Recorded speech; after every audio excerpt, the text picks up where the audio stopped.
right. Hi, this is Eric Stromquist. Welcome to Control Talk Now for the week ending March 1st, 2015. If you're looking behind my shoulder, you're noticing I'm not in my studio right now, or I'm doing something really cool with the green screen. Well, let me give you a hint. It's not the green screen. More about that later. But before I get to that, let me introduce the one, the only, the man, the myth, the legend, the snowman from Pittsburgh, Pennsylvania, Kenny Smyers. Kenny, we're not in Kansas anymore. How you doing, buddy? Very good. Nice wintry weather here in Pittsburgh again. We got about 3 inches over the night, and we're supposed to get 4 during the day. So, Mr. Winter, go away. It's time to go play golf. Away. I want to do what you're doing out there in Arizona, golfing. Tell us about the meeting you're at. And, Well, absolutely. I'm at an awards trip from Honeywell through CG&A Controls Group North America, which is a group we talk about on the show a lot. It's about 35 of the top distributors in the world that band together to try to produce great results. So 2 things. First of all, let me thank the customers of Stromquist and Company, who by buying from us made this trip possible. So we really do appreciate that, and also really appreciate Honeywell. They invited us to come out for the weekend. We're here in Phoenix, Arizona. Behind me, over my shoulder here, you might be able to see Camelback Mountain. So it's a beautiful part of the world. We're staying at a very nice hotel. I got to tell you, Honeywell, Kenny really knows how to show appreciation to their customers. So I want to thank the folks at Honeywell for a great time as well. But needless to say, Kenny, it's going to be a little bit of a shorter show today. I got to catch a plane in about an hour.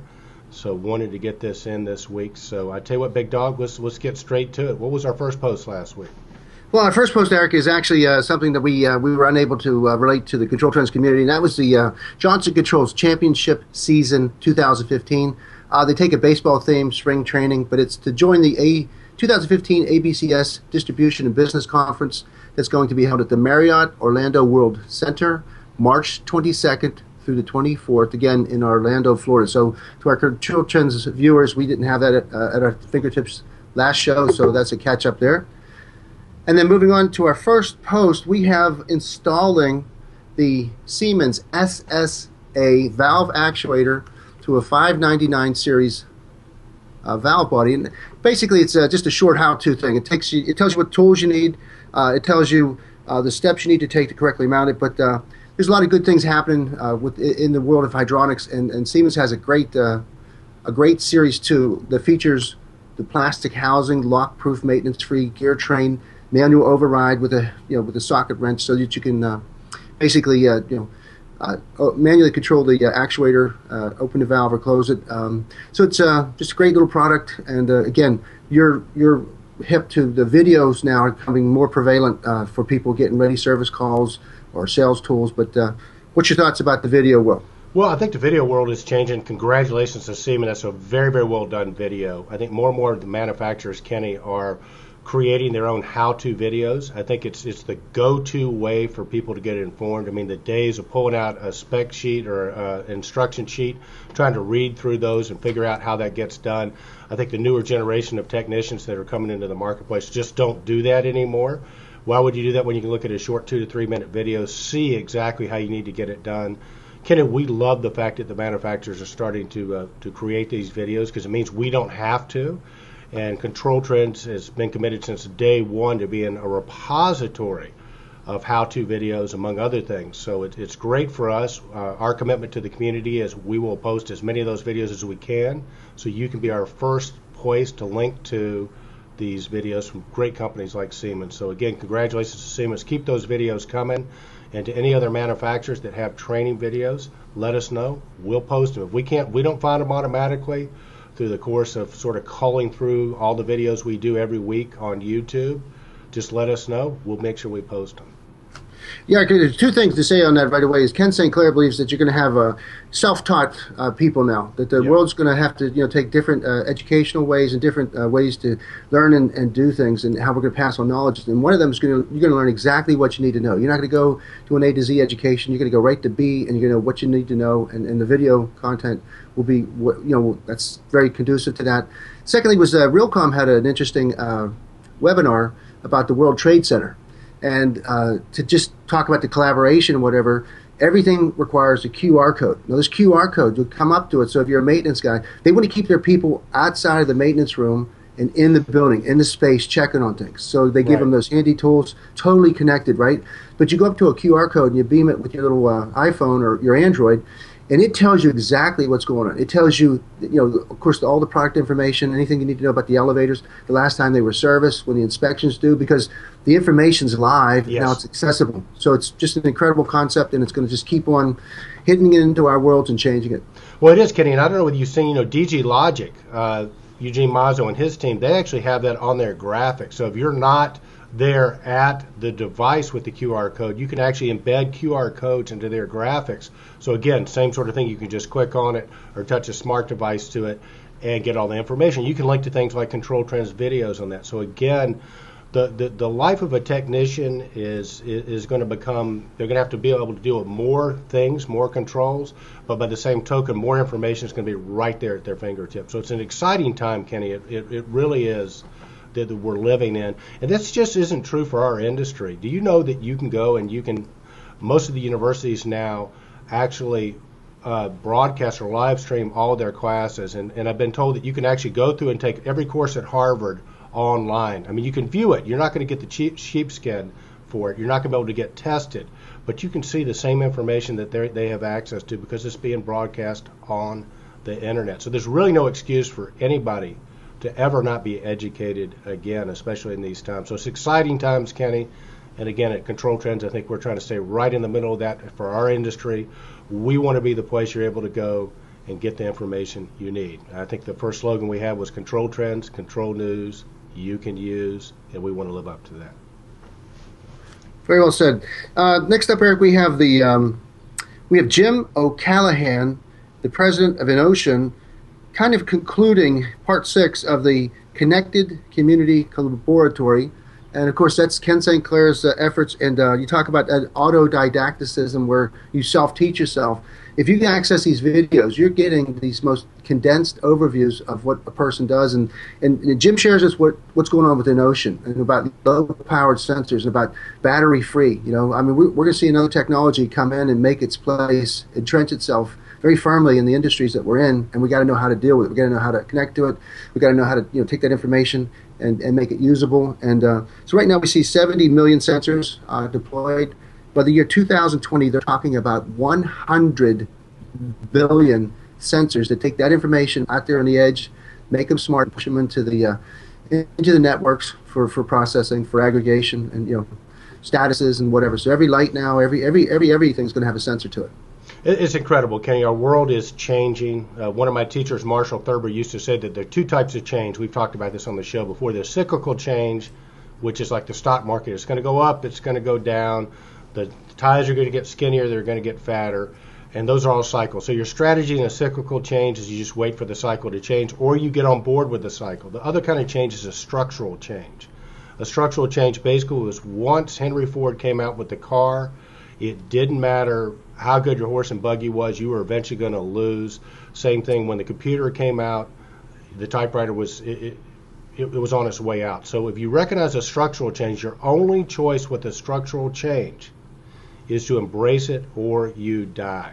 My question for you, Kenny Smyers, and my question for the Control Trends community is wireless sensors and technology. Is this going to be a structural change? Well, it already is, Eric. I mean, again, though, it happens, and we understand things, but power is never going to go away, so you're never really going to live in a totally wireless world. What's going to happen is you're going to have this disruptive technology come in through the household. You can see, like you were talking about, your connected lights. That's all done wirelessly. People don't understand when you're saying wireless, you're talking about the remote control on your TV, your garage door opener. So, I mean, wireless has been part of our world for a long time, but how it's becoming, once you get a router into a house now, once you get that network in there, all these other devices and applications can take advantage of that in-place technology, and that's what you're seeing the exploitation is. So just imagine that happened to a building now, or happening to a campus wide. We have distributed environments with multiple buildings, and everything can talk to something that needs to know what is going on, like am I on, off, or do global commands, shut everything off, so when you leave, you know that every single electrical load has been put to the place where it's supposed to be. All the coffee pots are off. So right. I think this it's definitely a structural change, but I want to make one thing clear, because we don't want to upset our tradespeople. The adoption of this thing will never remove them. I think the best way to put it is a hybrid solution. You're always going to have power Yeah. to the building, and it has to be wired. So even the wireless components are going to, and devices are going to take maybe the forefront, and they'll make all the attention. Behind that's power. Behind that's, qualified people putting in electrical systems to support and provide the power to things. Now, an Ocean taking the powerless, wireless component, that's just going to mean like all your hospitality suites, all your different types where you have low band, low power transmissions, not data streams where you have packets where Right. it takes a lot of bandwidth. You're just saying I'm on, off, turn on, turn off, so they can do that. And so I think you're going to see just a rapid adoption of that. Yes. I think we will. And I think the other thing that's going to be good for our industry is I think it's going to make control systems more competitive, because if you're not having to run as much wire on some jobs, you'll make up for it. But the tradespeople are always going to be a necessary component. But Kenny, if you start thinking about the fact that we're already seeing some of this, I think all of us will be wearing some sort of a wearable technology that will be monitoring our blood pressure, our blood sugar, everything. I mean, I think about the opportunity if all of a sudden your blood pressure gets high, you're in danger of a heart attack or a stroke, you're alerted, and there's probably an ambulance dispatched to where you're at. All that's going to happen seamlessly. And as we've talked about, that's really, really cool stuff. But then we're probably going to give up some personal freedoms and some privacy issues. Whole other topic we can talk about. But needless to say, let's cycle back around to Ken Sinclair, AutomatedBuildings.com, and the CCC. He put together 5 of the most incredible speakers that were talking about a range of topics that affect all of us. And Jim O'Callahan was phenomenal what he had to say, Kenny. But we got 5 different speakers that Ken Sinclair put together. You can see that on Control Trends. I encourage you to go to Ken Sinclair. The March issue of AutomatedBuildings.com, I think, has hit the streets. Check that out. Ken can give you a lot more information on that.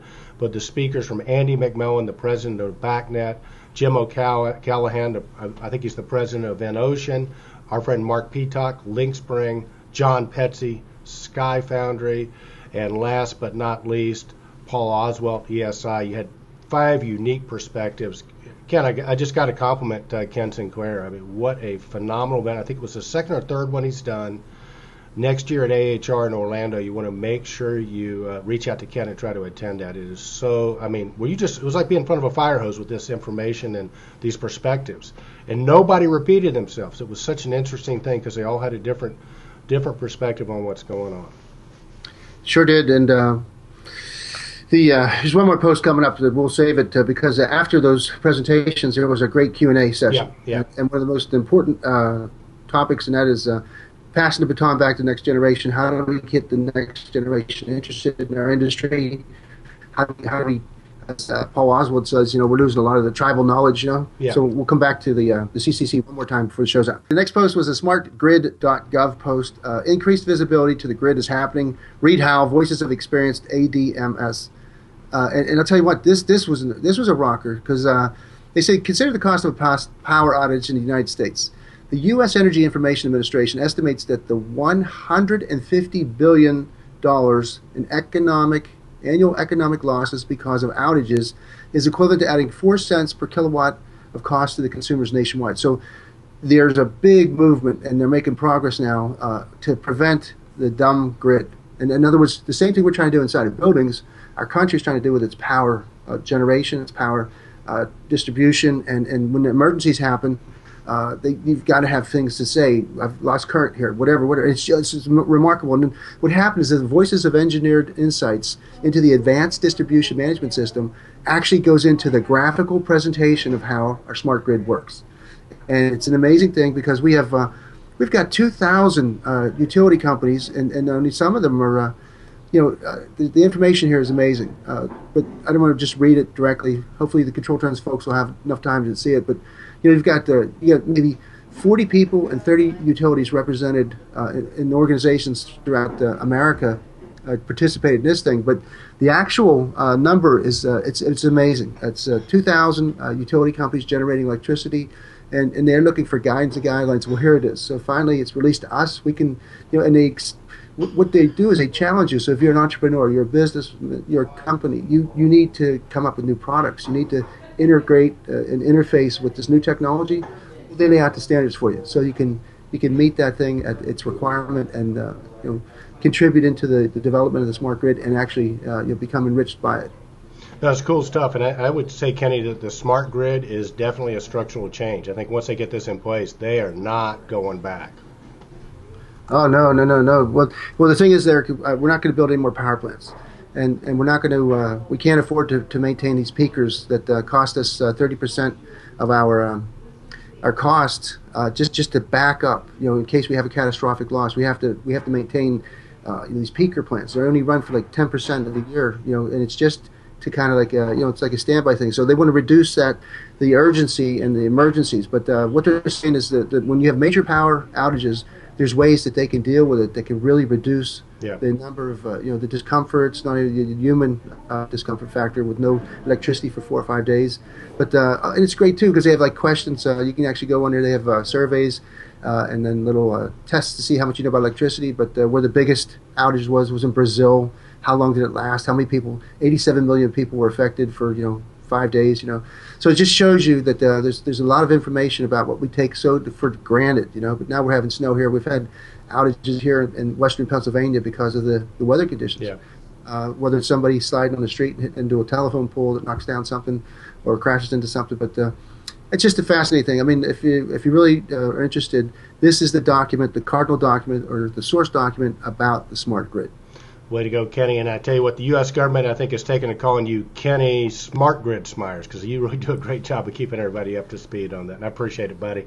All right, let's roll. And listen, I'm going to apologize in advance for the quality of this. Again, I'm in a hotel where, like I said earlier, we're on a iffy internet line. And you probably will hear people going by out in the hallway making noise. So apologize for that. The quality is not what it should be. We'll get back to that next week. All right, Kenny, what do we have up next? All right, Eric, next up we have Johnson Controls Global Workplace Solutions delivering world-class quality with lower cost. And this was a kind of really neat post because it was international. In fact, Guy Holden, Vice President and General Manager of Johnson Controls Global Workplace Solutions Europe, Middle East, and Africa, discusses how the facility management industry is responding to the demands for improved quality at reduced costs. So it's just a really interesting video because it shows you it's not all about us, about the United States and North America. I mean, this is globally how the industry is changing and how a major player, a major manufacturer of solutions like Johnson is dealing with it. Yep, good stuff. Congratulations to Johnson. And again, you mentioned earlier, Kenny, about the Johnson Conference. Unfortunately, we won't be able to be there. My wife's expecting, but I think it's going to be a fantastic conference. We've got some of our folks going down there. Our Rob Allen will actually be in the field at that Johnson ABCS conference, so we'll bring you some stuff. But we were there last year. It was fantastic. I think it's going to be even better this year. So Orlando in March, not a bad place to be. All right, nope. Kenny, what do we have up next, Big Dog? All right, next up, Eric, we have Functional Devices introduces a new Wi-Fi RIB product. Cool product, yep. Yeah. Go ahead. Oh, and again, so we're talking about the structural change. Well, here's just more manufacturers have to get into the game, and they're doing so by picking their sweet spot, doing what they do well, which is on and off control on a network. But now you have another option. So Functional Devices was famous for bringing the BACnet solution or a LAN solution. By if you missed a device somewhere and your controller's maxed out, you can put a RIB on your network, discover it, and then use it in your sequence of operations. So at Functional Devices, the Internet of Things is happening today. Functional Devices is proud to announce and introduce its Wi-Fi RIB products. So Functional Devices RIBs are the I/O devices for the next wireless generation of building automation and energy management systems. You can turn your devices off and on wirelessly and monitor your network remotely. And they got a nice user manual that gives you the background to the things. I mean, wireless is, even though we take it for granted, whatever, there's a lot of challenges there. It's not a panacea. It won't do everything for all applications, but certain applications it does very well. Yeah, you got to apply it correctly. You're right about that. Congratulations to people at Functional Devices. Talk about an innovative company. These guys continue to amaze with their innovations. I mean, obviously the RIB was one of the most revolutionary, innovative products. It's a little relay in a box for our listeners who might not know. When it first came out, Kenny, it changed the game, didn't it? It sure did. And there's other. You have IDEC. You have a few other very very compact providers of plug-in relays and sockets. Because basically you want to know if the light tells you if your load's on or off. Or you got power to to the terminals, and that's a great troubleshooter. In fact, Yeah. the contractors that I know, they specify, or they put an RIB outside of any load so they can ask the user, is the light on at the relay? Because if they do, Smart. then they know the problem's somewhere else. Yeah. Or it's not the power to the device. It's somewhere in the programming or something. So, Nice. yep, sound like toilet paper, Eric. All right. What do we have up next, Kenny?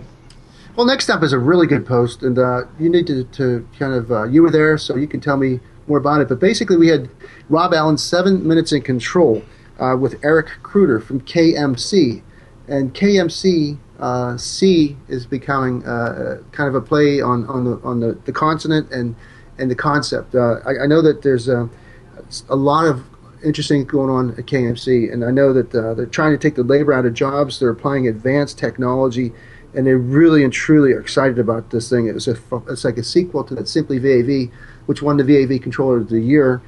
So why don't you tell us about what the Rob Allen 7 Minutes of Control were, but more importantly, what are those C's all about? Okay. Well, Kenny, a couple things. First of all, KMC came in. They brought their whole team down, from the CEO down. They came down to our live training center. We streamed out several videos. We recorded a lot of videos. So we have a very long video where all their executives are presenting their different products. And they did sort of encapsulate it all around the 5 C's. And I'm not going to go into those today because Rob Allen, 7 Minutes of Controls, was kind of an overview of that. They actually forgot one of the C's, but you can check that out. But a couple of things that they're doing, Kenny, that I want to talk about now, and then we'll roll the rest of it out probably next week. As you know, the Simply VAV control, we call it the everyman's VAV control because you don't even need a computer to set it up. It's very easy to set up. So one of the things that we encourage our service contractors to do is if they got to replace a pneumatic VAV velocity reset controller, the Simply VAV control makes a very easy solution to do that. Now, the cool thing they have is they've incorporated technology called near field communication in it. So basically what you can do, Kenny, you can take your smartphone, you can download, like if you have a multiple job, let's say 100 VAV boxes, you can download the different programs, or if they're all the program, it's like the same program for 0 to 100 boxes. You can download that into a smartphone app. Kenny, you can basically just hold that in front of the box. It doesn't even have to be out of the box. The VAV controller doesn't even have to be powered. So the box, you can just hold it near there. It'll load the program into the controller before you even take it out of the box and put power on it. So it knows that this one's, if you touch it to the first one, it'll make it VAV unit 100, 101, 102, 103. So I think that's going to be a game changer in terms of ease of use. And again, bringing the digital world to people that are still doing pneumatics because they think if they do a DDC controller, they have to have a computer, they have to be able to do complicated programs. You don't anymore. So KMC is really dialed into that. The second big thing they have coming, Kenny, is they have an interface device that will allow you to network controllers together, and their price point on this, Kenny, is such that they really believe that they're targeting, I think they said there were like 7 million buildings in the U.S. that do not have any form of energy management in them now. Most of them are very small buildings where the cost of doing such would just not make sense. And they basically got a deal now that is so low cost and so energy savings rich that they are able, that a lot of their integrators are saying that their strategy for this is going to be, hey, we'll go to an end user at maybe a convenience store or something even smaller and say, hey, we'll put this system in this for you for free. You'll save energy on it, and all we want in return is a 3 or 4 year service contract. So that could be a game changer. You're talking about a system that will allow them to go in and use the system as a way to sell service contracts. So I think we're going to really see a lot opening up. We've talked in the past about the race to the small space, Kenny. I think KMC just came in with a very, very strong entry into the race to the small space. So it's going to be very interesting to see how that plays out. And they've got more stuff coming. So again, I encourage you, hopefully Mike Bonner will have that video ready to go next week on control trends. But you can get a taste of it with Rob Allen's 7 Minutes in Control as he talks to Eric Kruder, the grandson of the founder of Kruder Controls. All right, looking forward to it. And again, they've been around for a long time, great American company in the breadbasket of America, and they were kings of the pneumatic for a while, weren't they? Oh, they still are. They still still are. are. I mean, if you've got a VAV control that has pneumatics on it, there's about a 99.8% chance that it's got a KMC pneumatic control. It might have somebody else's label on it, but most likely KMC made it. All right, Nick. Next up, we have an interesting announcement from Belimo. Lars van der Hagen to become the new CEO of the Belimo Group. Now, this is a big promotion because Lars was he was the director, or he was he was CEO, president of Belimo Americas, and member of the executive community since 2010. So he's been running the American show, and he oversaw the new transition to Belimo's new facility on Mount Belimo up there. And he's replacing the gentleman, Dr. Joch Sanchez. I hope I didn't foul that up too bad. Joch Sanchez, a CEO. He will leave the company at the end of September 2015, and Lars will step in behind him. And Lars has got a heck of a background. He's got a heck of a career. My gosh. He's been working for Belimo since 2000. He's very strong in HVAC applications and industry knowledge, paired with master's degrees from Columbia Business School in New York and London Business School. So I mean, he's a global super executive, and he's probably going to take Belimo to the next level in years to come. So congratulations. Couldn't be happier for Lars. Lars, and on top of that, Kenny is just a super nice guy. I've had the opportunity to meet Lars a couple of times, I think as you have too. Very personable, very likable. Maryland, I think when we did the 2013 Control Trends Awards and we had the executives on stage, I think I think Maryland's favorite. It was close between Eugene Mazzo, Mike Marston, and Lars. Suave is a word that comes to mind. He is just a very sharp guy, and very happy for Lars. So Lars, congratulations. Belimo continues to move onward and upward. What do we have up next, Kenny? All right, next up, Eric, was a post I kind of hinted to there earlier. The 2015 Connected Community Collaboratory finishes with a strong summary and question and answer, and the promise of a greater meeting to come in the year 2015, or 2016. Our Control Trends was always a year back as we do the year in review. AHR is always a year upcoming. So in 2016, they're planning a big, again, rendezvous of all the minds. Ken St. Clair will have a great training presentation. But this was where these great minds shared their thoughts on our industry, and then opened up the floor, opened up to questions and answers. And we had Therese Sullivan made some comments. Mr. Dolly, Mike Salvador Dolly, yeah, from Controls, Network Control Solutions. London, England, yeah.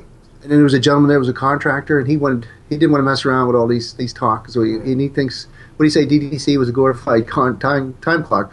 He just wanted the information, so he got and sell this because he was convinced at that meeting that lighting, he had to relook lighting, and he wanted the 411 on lighting at the meeting. Yeah. So they answered him too. Go on the websites and start to work for it a little bit, and you'll find it.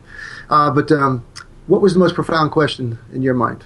Well, I think the one that the young lady asked Andy McMillan, Andy McMillan, the president of BACnet, sort of what advice they could give to young people to get educated and stay on top of all the changes, and how did they stay on top of all the changes. It was a very profound answer, and Kenny, I'm probably going to just chop that up and have that be its own segment. I just hadn't had a chance to get to it yet, but I think one of the keys he gave, one of the great quotes probably of all time in our industry was, you have to be eternally optimistic for no reason at all. So and insatiably curious. And insatiably curious. Yep. Those are two things. Yeah. So really well done. Again, I can't say it enough. Congratulations to Ken Sinclair, AutomatedBuildings.com, for putting this together. I think he's going to talk a lot about it in the March issue of AutomatedBuildings.com, which I think is on the streets today. So be sure to check that out, and be sure to check the videos out on Control Trends. It was a great event. So Kenny Smyers, I think that wraps it up. I got a plane to catch, so I'm going to be heading back to Atlanta, and you're going to be heading back to the snow. And, so again, as always, thanks to all of our listeners. We appreciate you. Thanks to the man, the myth, the legend, Kenny Smyers. I hope you guys all have a great week, and remember, stay in control. Indeed, Eric. Indeed, Kenny Smyers.